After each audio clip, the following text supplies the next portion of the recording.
In 1990, acclaimed author Dr. Seuss published the book, Oh, the Places You'll Go. This book has become a phenomenon in our culture and a gift that we love to give to those graduating high school or graduating college or transitioning into the next phase of their life, to give them hope and encouragement as they head out into the great unknown that is the rest of their life. Tonight on The Story, we're going to look at a character who heads into the vast unknown and whose life takes many turns in a way that he could not have possibly expected. But along the way, we're going to see the mighty power of God working in him and through him to raise him up to one of the most prominent positions in one of those prominent nations in the history of the world. Thanks for being with us tonight.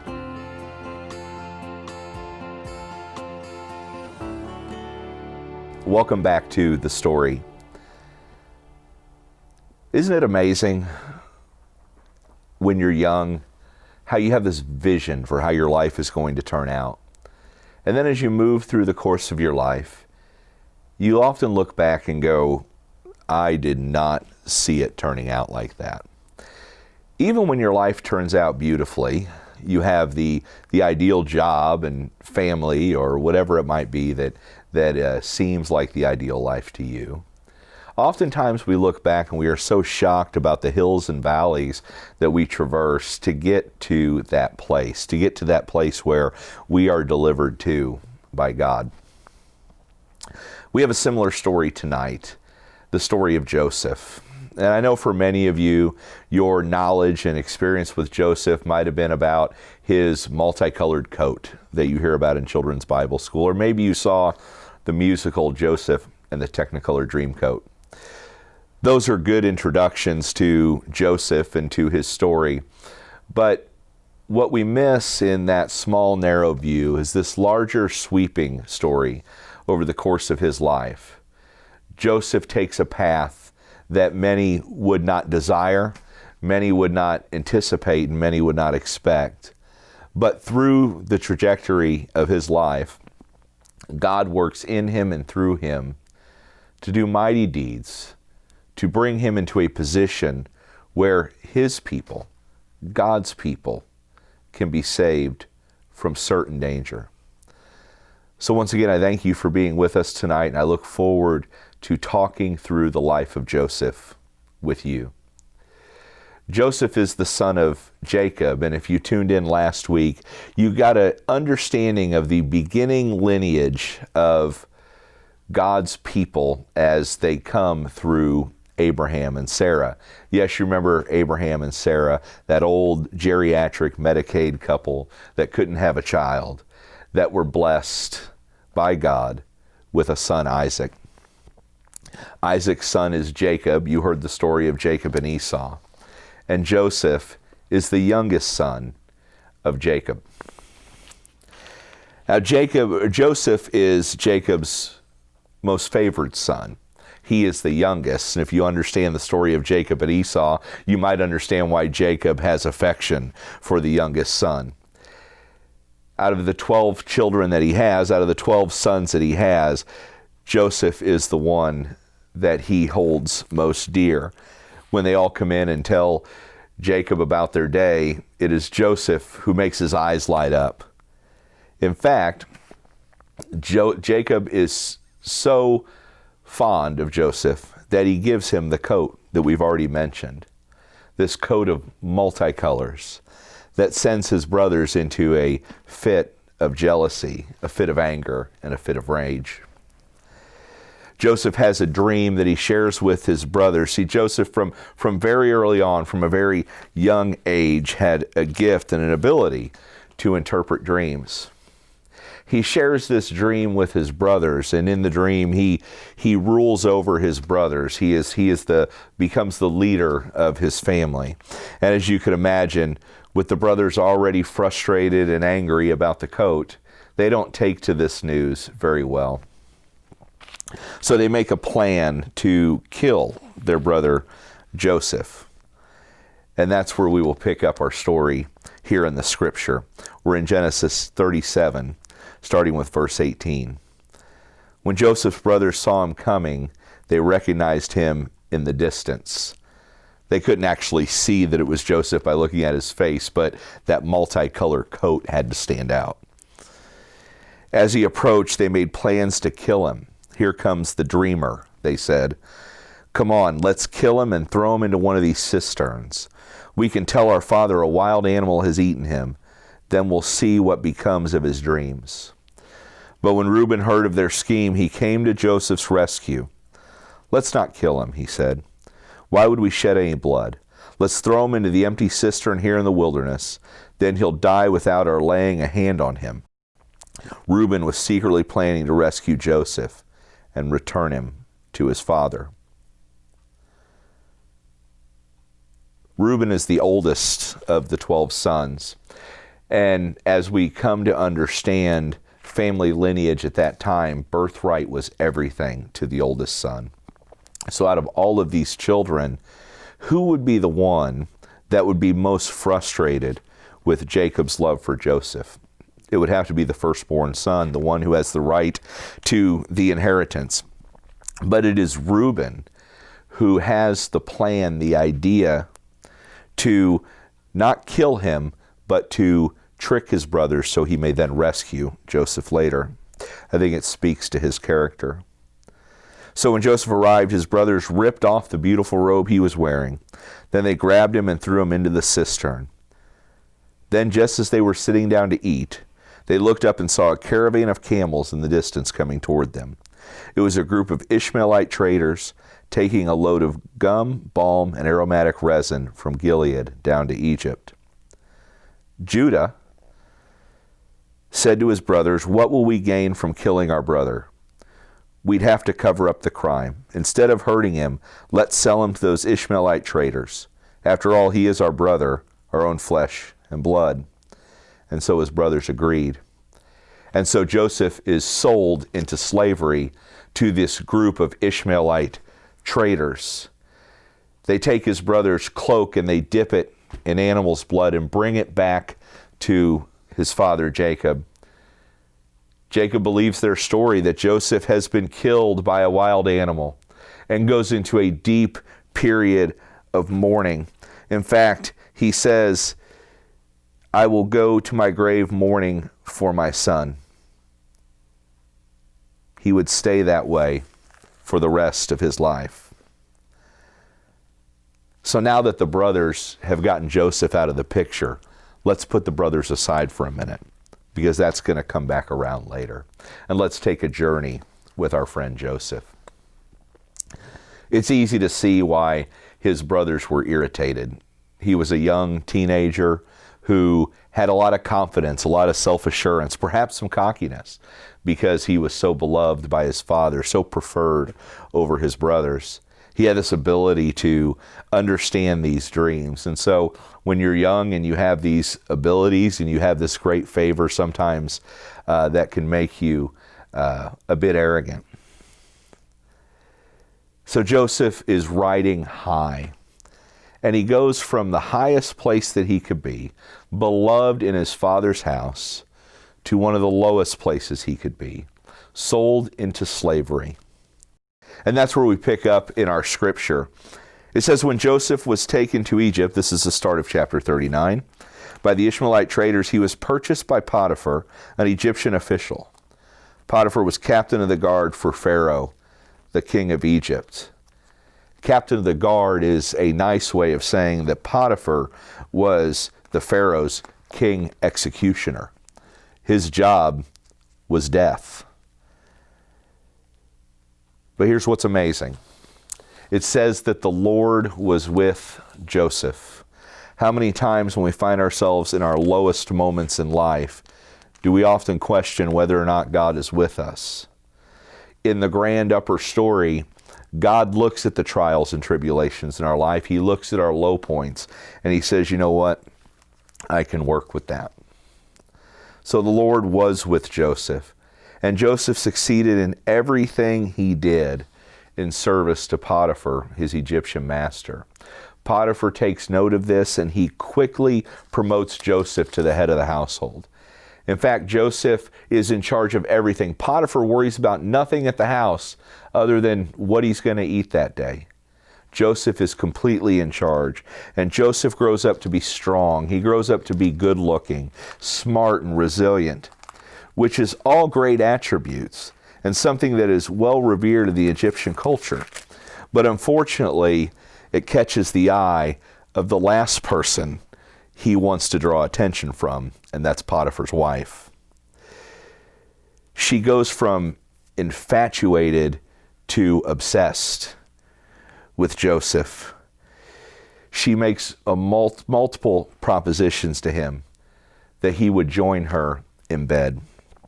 Joseph, being what he is of high character and integrity, is able to rebuke these requests from Potiphar's wife.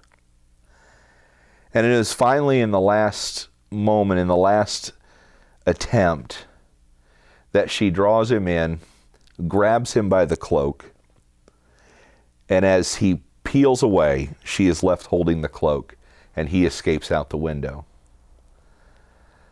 When Potiphar returns home, she shows the cloak to Joseph and says, "Your servant has tried to assault me." She accuses Joseph of rape. That's a dangerous position to be in when the master of your house is the lead executioner in the kingdom of Egypt. But here's something that's amazing. Potiphar doesn't have Joseph executed. It would lead us to believe that Potiphar was more inclined to believe Joseph than he was to believe his own wife. So Joseph is thrown in prison. He is given a 10-year sentence. And it is in that time that something very interesting and something very powerful happens. And it's all about the workings of God's upper story. Joseph is in this pit. He is in this prison.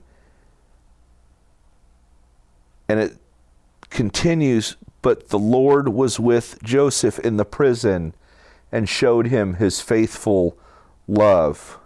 And the Lord made Joseph a favorite with the prison warden. Before long, the warden put Joseph in charge of all the other prisoners and over everything that happened in the prison." So Joseph has now gone from beloved son of Jacob to a person sold into slavery in Egypt, to a position of power in Potiphar's house, to now in prison for a crime he did not commit. Seems a bit unfair. But it's very clear that the Lord is with Joseph, and that the Lord continues to, through Joseph, put him in positions where he can have an influence, where he can have an impact on those around him. And it's continuing to pave the way for God's story, the upper story, to continue to be lived out through the lower story that is Joseph's. Joseph encounters two individuals while he's in this prison. It is the Pharaoh's cupbearer and the Pharaoh's chief baker. No doubt these two men were in prison for some, perhaps, assassination attempt on the Pharaoh. The cupbearer at that time would be the person that would have to taste the food and drink before the Pharaoh did to make sure it wasn't poisoned.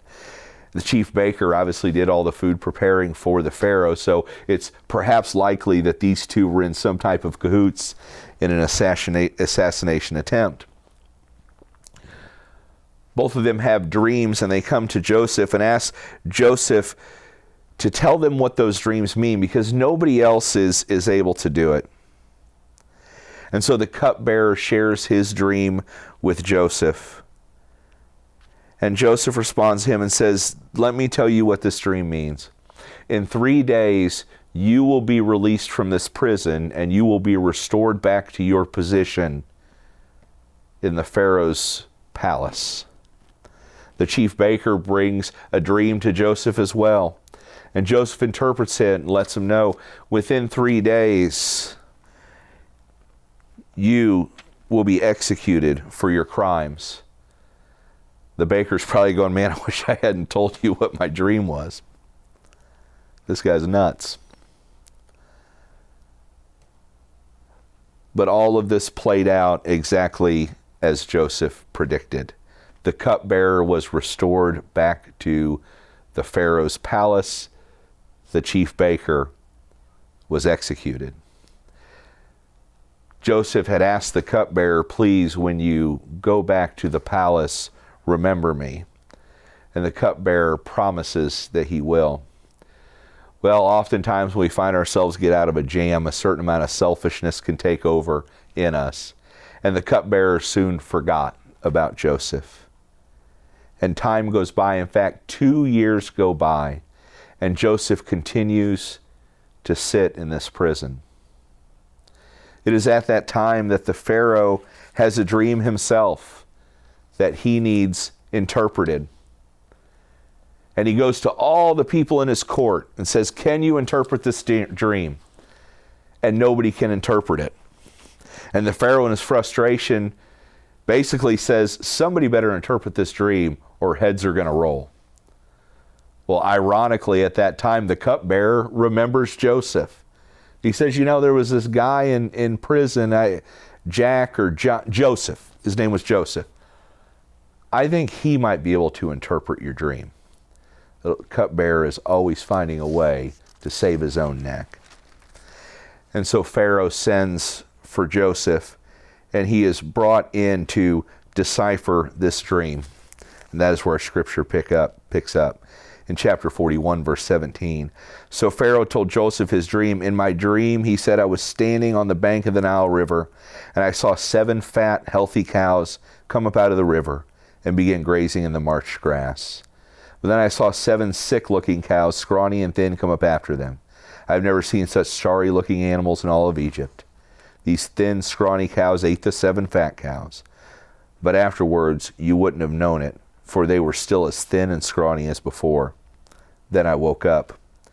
He had another dream as well, where he saw 7 heads of grain that were full and beautiful and on one single stalk. But then there were 7 more heads that were withered and shriveled and seemed near death. But the shriveled heads swallowed the 7 healthy heads. And Joseph responded, both of your dreams mean the same thing, Pharaoh. God is telling you in advance what he is about to do. The 7 healthy cows and the 7 healthy heads of grain both represent 7 years of prosperity. The 7 thin, scrawny cows that came up later, the 7 thin heads of grain withered by the east, represent 7 years of famine. So just as it is predicted, Egypt will see 7 years of abundance, 7 years of success and thriving, followed by 7 years of famine and drought and suffering. Joseph adds, therefore, Pharaoh should find an intelligent and wise man to put him in charge of the entire land of Egypt. Pharaoh looked at all of the options he had, and he looked back at Joseph and he said, you know what? You're that man. The Pharaoh puts Joseph in charge of all of Egypt. He becomes Egypt's vice president. And it is through Joseph's intelligence and through his skills, his administrative leadership. He had to have these skills, or else he wouldn't have ascended in Potiphar's house. He would not have ascended in the prison to the leadership positions without these great leadership skills. Sure enough, they enter into 7 years of abundance, and they are able to set grain aside. They're able to set the resources aside to endure the 7 years of hardship that soon follow. Joseph is given another coat by the Pharaoh. This third coat, a coat that represents this newness that God has built in and through Joseph, through the hardships that have been formed up to this point. Joseph becomes Pharaoh's most trusted advisor. But this famine doesn't just hit Egypt, it hits all of the land. And it soon strikes Canaan, where a nomadic family who once had 12 sons, now 11, is starting to starve. And so Jacob sends all of his sons but Benjamin. Benjamin is now the youngest son since Joseph is dead. to Egypt to ask for resources, to beg for food and for a means to survive. These 10 brothers go to visit the person who would be able to help them, and lo and behold, it's Joseph. Joseph recognizes them, though they don't recognize him. The exchange that occurs between them has always been one that has fascinated me, because I try to think about the wrongs that have been done to me in my life.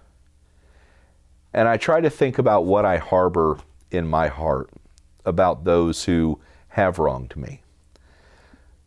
But no one in my life has ever done to me anywhere close to what Joseph's brothers did to him.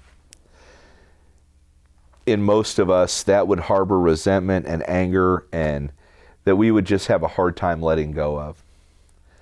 But when Joseph sees his brothers, he has a feeling of joy. He has a feeling of excitement.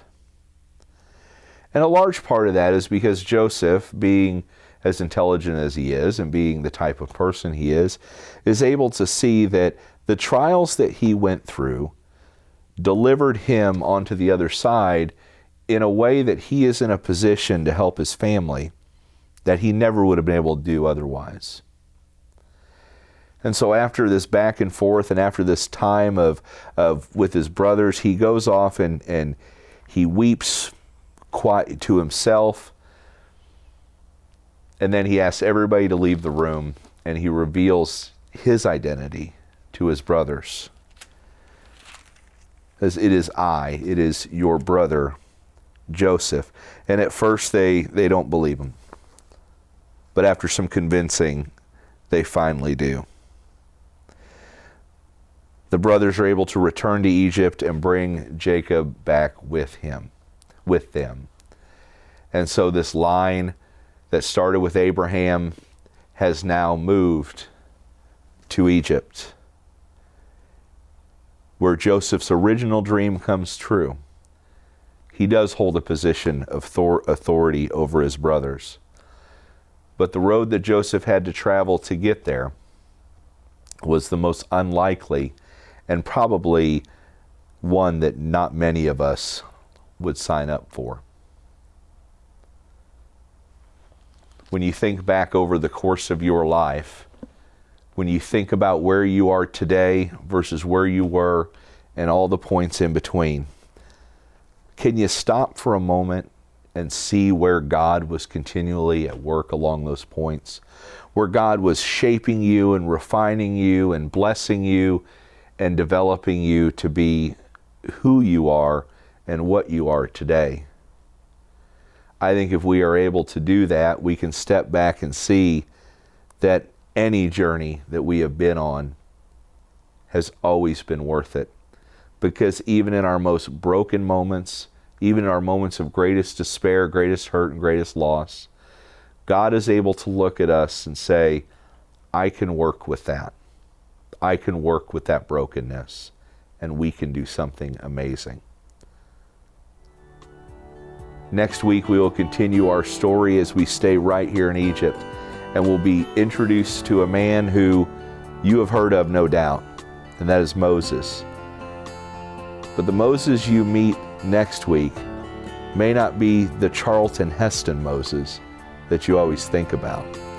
This is a Moses that has a confidence issue that God raises up to do a mighty work in. Thanks for joining us tonight. God bless. If you enjoyed this video, be sure to subscribe to this channel and select the little bell icon so you will be notified when we post other videos to YouTube.